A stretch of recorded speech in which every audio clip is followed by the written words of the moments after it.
जय हिंद साथियों, स्वागत है आप सभी का सक्सेस वर्ल्ड एमसीक्यू चैनल पर। मद्य से सिपाही की परीक्षा और बिहार पुलिस कांस्टेबल की नई भर्ती के लिए साइंस के प्रश्नों का आज प्रैक्टिस सेट नंबर 5 चलेगा। तो जल्दी से आप सभी लाइव में जुड़ जाइए। सभी को गुड इवनिंग। तो फर्स्ट क्वेश्चन आपके सामने है, पौधों में क्लोरोफिल बनाने के लिए कौन सा तत्व सहायक होता है? कैल्शियम, मैग्नीशियम, पोटेशियम या फिर डी फास्फोरस। चलिए आप सभी आंसर बताएंगे।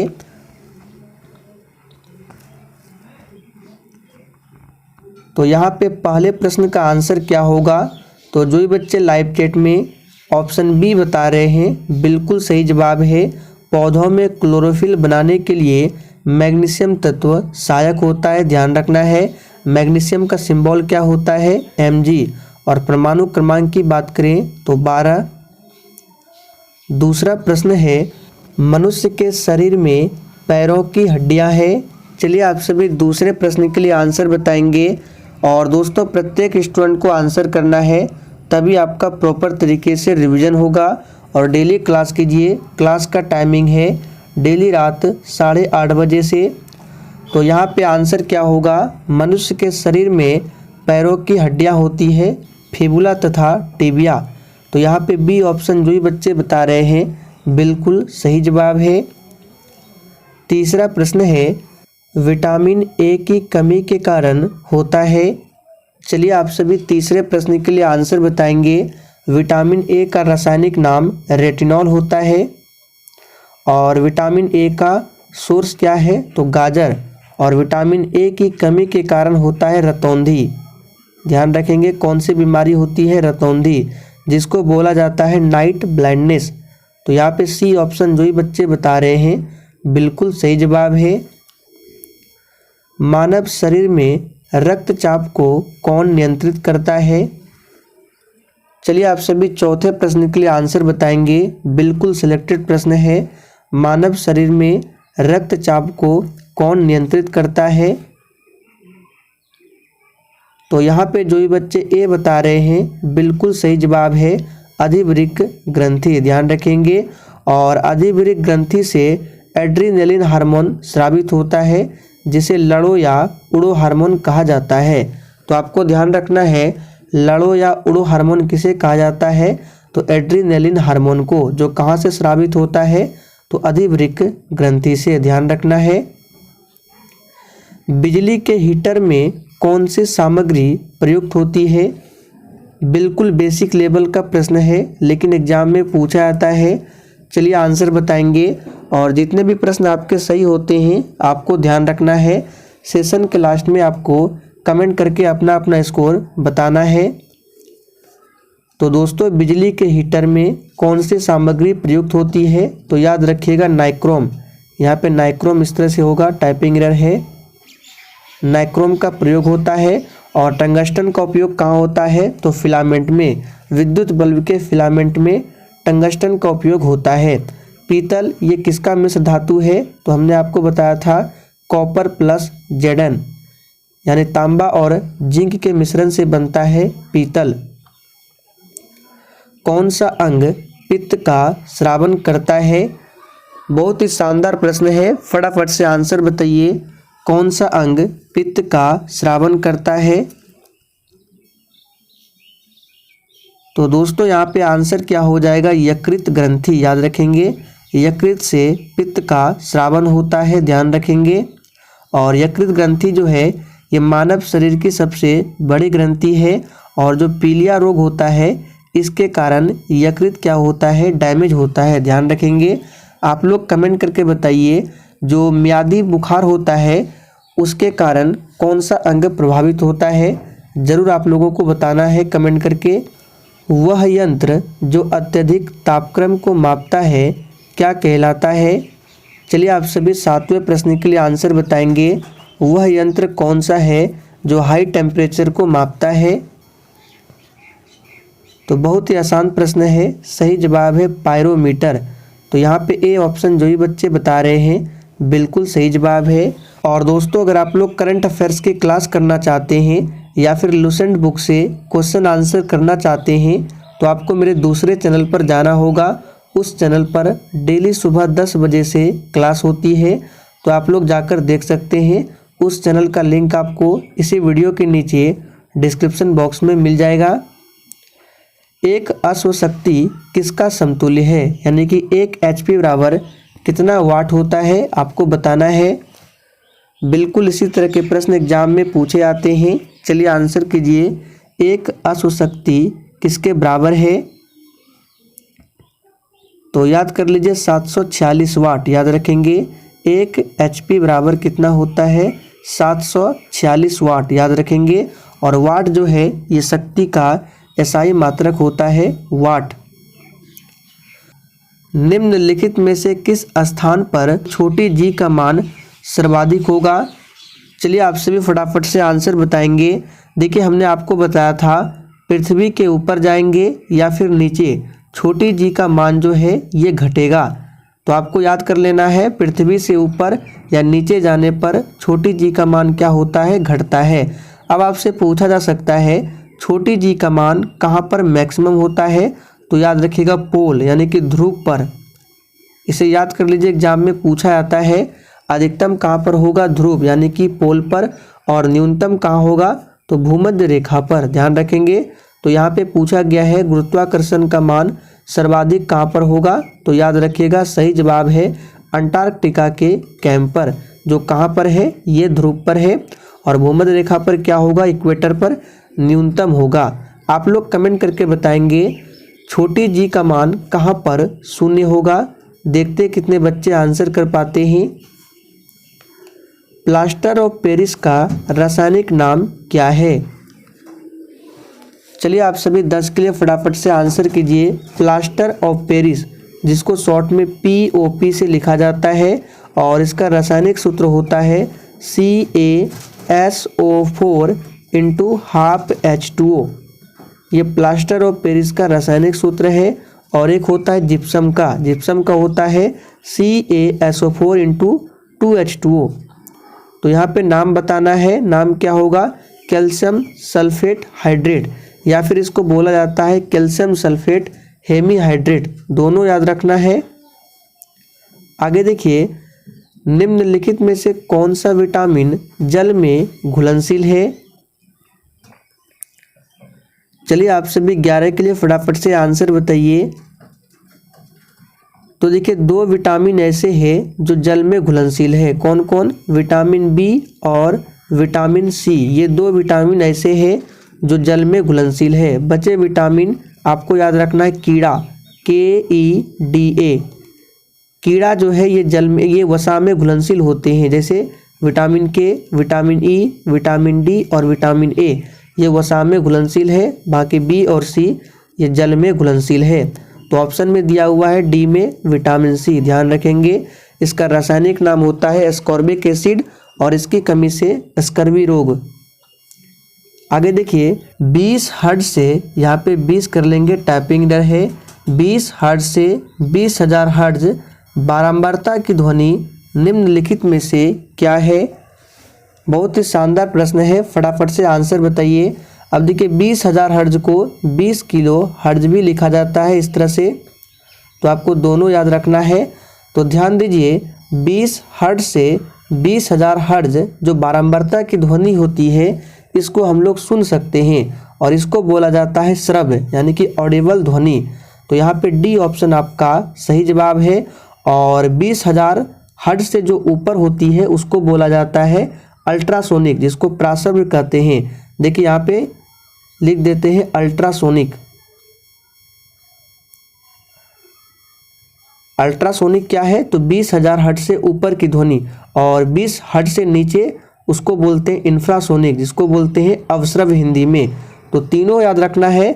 20 हर्ट्ज से 20,000 हर्ट्ज के बीच को बोलते हैं श्रव्य, और 20 हर्ट्ज से कम को बोलते हैं इंफ्रासोनिक्स, और 20,000 हर्ट्ज से ऊपर की ध्वनि को कहते हैं अल्ट्रासोनिक यानी कि प्राश्रव्य।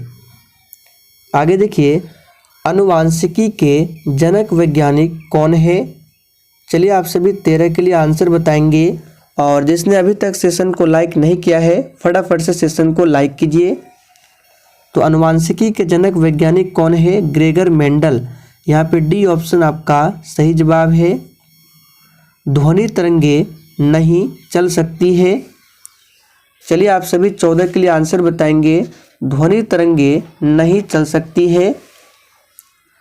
तो याद कीजिए, हमने आपको बताया था ध्वनि तरंगे जो है निर्वात में नहीं चल सकती है, और ध्वनि तरंग जो है सबसे अधिक ठोस माध्यम में, उसके बाद द्रव माध्यम में, और सबसे लास्ट में गैस माध्यम में। यानी कि सबसे अधिक होती है ठोस में, फिर द्रव में, और फिर लास्ट में गैस में। तो आंसर क्या होगा? निर्वात में। ध्यान रखेंगे। और ध्वनि जो है ये किस प्रकार की तरंग है? तो अनुदैर्घ्य तरंग के उदाहरण है, जबकि प्रकाश तरंग अनुप्रस्थ तरंग है। मिनीमाता व्याधि का मुख्य कारण क्या है? और देखिए दोस्तों, साइंस के प्रश्नों का एक भी प्रैक्टिस सेट को आपको छोड़ना नहीं है। एग्जाम तक हम आपको जितने भी प्रैक्टिस सेट कराएंगे आपको पूरा अटेंड करना है। तो देखिए, मिनीमाता रोग जो है ये पारा के प्रदूषण के कारण होता है। तो यहाँ पे देखिए सी ऑप्शन में दिया हुआ है, पारद, विषाक्तता और कैडमियम के प्रदूषण से कौन सा होता है? इटाई रोग। पीतल एक मिश्र धातु है जिसके अवयव है। अभी हमने आपको थोड़ी देर पहले बताया। चलिए आंसर कीजिए। तो इसके लिए हमने आपको एक ट्रिक भी बताया था। पीतल से आपको याद रखना है पिताजी। अब पी से हो गया पीतल, ता से तांबा और जी से जस्ता। तो ये तांबा और जस्ता के मिश्रण से बनता है पीतल। आगे देखिए, ग्रेफाइट में कार्बन के परमाणु एक दूसरे से निम्नलिखित बंधों में से किसके द्वारा जुड़े होते हैं? चलिए आप सभी 17 के लिए फटाफट से आंसर बताएंगे। ग्रेफाइट में जो कार्बन के परमाणु होते हैं एक दूसरे से किस बंध के द्वारा जुड़े होते हैं? तो याद रखिएगा, सहसंयोजी बंध। यहाँ पे सी ऑप्शन आपका सही जवाब है। लघु परिपथन के समय परिपथ में विद्युत धारा क्या होती है? तो दोस्तों, लघु परिपथन के समय परिपथ में विद्युत धारा जो है बहुत ज़्यादा बढ़ जाती है। तो यहाँ पे ए ऑप्शन आपका सही आंसर है। निम्नलिखित में से कौन सी प्रक्रिया ठोस को सीधे वाष्प में परिवर्तित करती है? चलिए आप सभी 19 के लिए फटाफट से आंसर बताएंगे। तो कौन सी प्रक्रिया ठोस को सीधे वाष्प में परिवर्तित करती है? तो यहाँ पे आंसर क्या होगा? ऊर्ध्वपातन। ध्यान रखेंगे। और दोस्तों, अगर आप लोग मध्य से सिपाही के प्रीवियस ईयर क्वेश्चंस को सॉल्व करना चाहते हैं तो आज रात 9 बजे प्रीवियस ईयर क्वेश्चंस को सॉल्व कराया जाएगा। तो आप लोग उस क्लास को देख सकते हैं। याद रखना है, रात 9 बजे से। आगे देखिए, पुंगानुर एक नस्ल है। चलिए आंसर बताएंगे। पुंगानुर ये किसकी नस्ल है? तो याद रखिएगा, ये गाय की एक नस्ल है। यहाँ पे सी ऑप्शन आपका सही आंसर है। निम्नलिखित में से किसने विद्युत चुम्बकीय प्रेरण की खोज की थी? तो विद्युत चुम्बकीय प्रेरण की खोज किया था फैराडे ने। यहाँ पे बी ऑप्शन आपका सही जवाब है। निम्नलिखित में से कौन सा एक रासायनिक परिवर्तन का उदाहरण है? चलिए आप सभी 22 के लिए फटाफट से आंसर कीजिए। निम्नलिखित में से कौन सा एक रासायनिक परिवर्तन का उदाहरण है? तो दोस्तों, यहाँ पे सही जवाब है कागज का जलना। ये रासायनिक परिवर्तन के उदाहरण है। आगे देखिए, KNO3 रासायनिक सूत्र है। यानी KNO3 जो है ये किसका रासायनिक सूत्र है? तो यहाँ पे इस प्रश्न का आंसर क्या होगा? तो जो ये बच्चे डी बता रहे हैं बिल्कुल सही जवाब है। ये पोटेशियम नाइट्रेट का सूत्र है और इसका उपयोग उर्वरक के रूप में किया जाता है। निम्नलिखित में से कौन सा गैस वायु का प्रदूषण नहीं है? चलिए आंसर बताएंगे। और इस प्रश्न को आप सभी मार्क कर लें, एग्जाम के लिए काफ़ी ज़्यादा इम्पोर्टेंट है। निम्नलिखित में से कौन सा गैस वायु का प्रदूषण नहीं है? तो याद रखिएगा नाइट्रोजन। यहाँ पे सी ऑप्शन आपका सही जवाब है। मानव रक्त में pH साधारण कितना होता है? यहाँ पर रेंज में दिया गया है, आपको बताना है।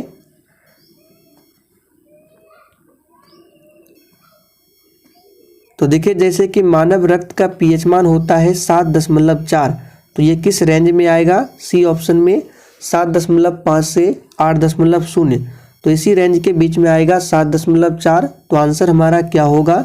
सी ऑप्शन। सुनहरा चावल किस रोग के बचाव में सहायक होता है? सुनहरा चावल जिसको बोलते हैं गोल्डन राइस,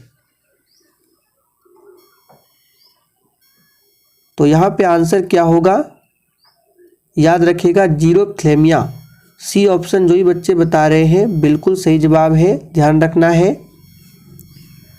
टाइफाइड यानी कि म्यादी बुखार फैलता है, देखिए म्यादी बुखार को ही टाइफाइड बोला जाता है।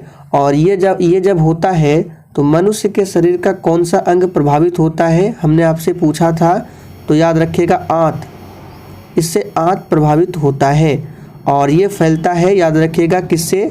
तो यहाँ पे आंसर क्या हो जाएगा?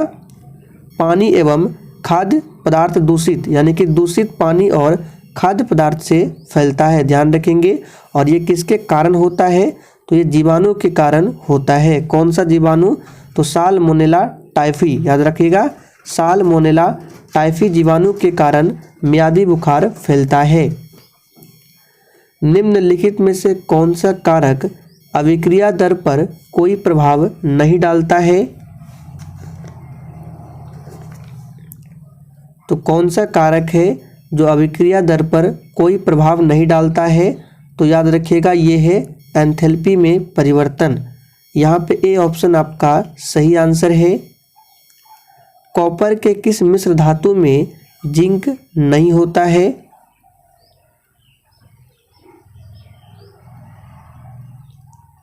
तो सही जवाब है बेल धातु, जिसको बेल मेटल भी कहा जाता है।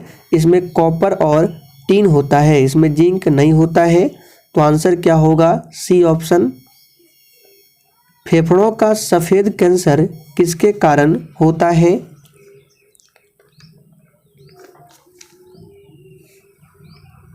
तो दोस्तों फेफड़ों का जो सफेद कैंसर होता है ये होता है एस्बेस्टस के कारण। यहाँ पे ए ऑप्शन आपका सही जवाब है। ऊर्जा का स्तूप यानी कि पिरामिड कैसा होता है? इस प्रश्न को भी याद कर लीजिए, इंपॉर्टेंट प्रश्न है। ऊर्जा का स्तूप यानी पिरामिड कैसा होता है? तो याद रखिएगा हमेशा सीधा होता है, याद कर लेंगे। ऊर्जा का स्तूप कैसा होता है? हमेशा सीधा होता है। जीव विज्ञान के पिता कौन कहलाते हैं? चलिए 32 के लिए फटाफट से आंसर बताइए। जीव विज्ञान के पिता कौन कहलाते हैं? तो बहुत ही आसान प्रश्न है, अरस्तु। यहाँ पे ए ऑप्शन जो ही बच्चे बता रहे हैं बिल्कुल सही जवाब है। सूर्य व तारों में ऊर्जा का प्रमुख स्रोत क्या है? चलिए आप सभी 33 के लिए फटाफट से आंसर बताइए। और जिसने अभी तक सेशन को लाइक नहीं किया है फटाफट से आप सभी सेशन को लाइक कीजिए। तो सूर्य और तारों में जो ऊर्जा का मुख्य स्रोत है नाभिकीय संलयन, यहाँ पे बी ऑप्शन आपका सही जवाब है। पेयजल में निम्न में से किसकी अधिकता के कारण ब्लू बेबी सिंड्रोम होता है? बिल्कुल एग्जाम में पूछा जाने वाला प्रश्न है, फटाफट से आंसर कीजिए। किसकी अधिकता के कारण ब्लू बेबी सिंड्रोम होता है? तो याद रखिएगा आंसर क्या होगा? Option D nitrate.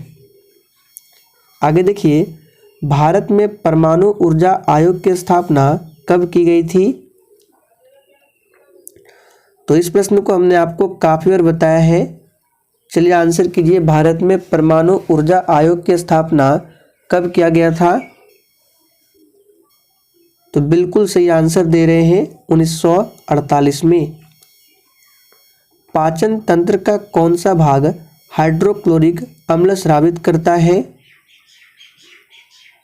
तो पाचन तंत्र का कौन सा भाग है जो HCl स्रावित करता है? तो यहाँ पे जो ये बच्चे डी बता रहे हैं बिल्कुल सही जवाब है अमाशय, याद रखेंगे। आवर्त सारणी किसने तैयार किया था? तो देखिए यहाँ से दो प्रश्न बनेंगे। अगर आपसे पूछे आधुनिक आवर्त सारणी, तो आपको आंसर करना है मोसले। और सिर्फ आवर्त सारणी पूछे तो ये तैयार किया था मेंडलीफ ने। तो फिलहाल आंसर होगा डी ऑप्शन। और आधुनिक आवर्त सारणी पूछे तो मोसले ने। बेरी बेरी खुराक में किसकी कमी की वजह से होता है? यानी कि आपको बताना है बेरी बेरी रोग जो है ये किस विटामिन की कमी के कारण होता है। तो बहुत ही सिंपल प्रश्न है, फटाफट से आंसर कीजिए। तो ये होता है विटामिन B1 की कमी से, जिसको विटामिन बी या विटामिन B1 एक ही बात है। इसका रासायनिक नाम है थायमिन और इसकी कमी से बेरी बेरी रोग होता है, ध्यान रखेंगे।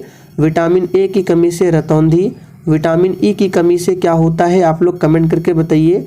विटामिन सी की कमी से स्कर्वी। पेसमेकर किससे संबंधित है? चलिए दोस्तों फटाफट से आंसर कीजिए, पेसमेकर किससे संबंधित है? तो यहाँ पे सही जवाब है पेसमेकर का संबंध है हृदय से, याद रखेंगे। आखिरी प्रश्न है, विद्युत अपघटनी प्रक्रिया में कौन सा तत्व नहीं प्राप्त होता है? तो दोस्तों विद्युत अपघटनी प्रक्रिया में कौन सा तत्व नहीं प्राप्त होता है? तो जो ये बच्चे डी बता रहे हैं बिल्कुल सही जवाब है, लोहा प्राप्त नहीं होता है। तो दोस्तों आज के लिए इतना ही। और आपके कितने प्रश्न सही हुए आप लोग कमेंट करके ज़रूर बताइए, बिल्कुल ईमानदारी पूर्वक। तो चलिए आज के लिए इतना ही, तब तक के लिए जय हिंद।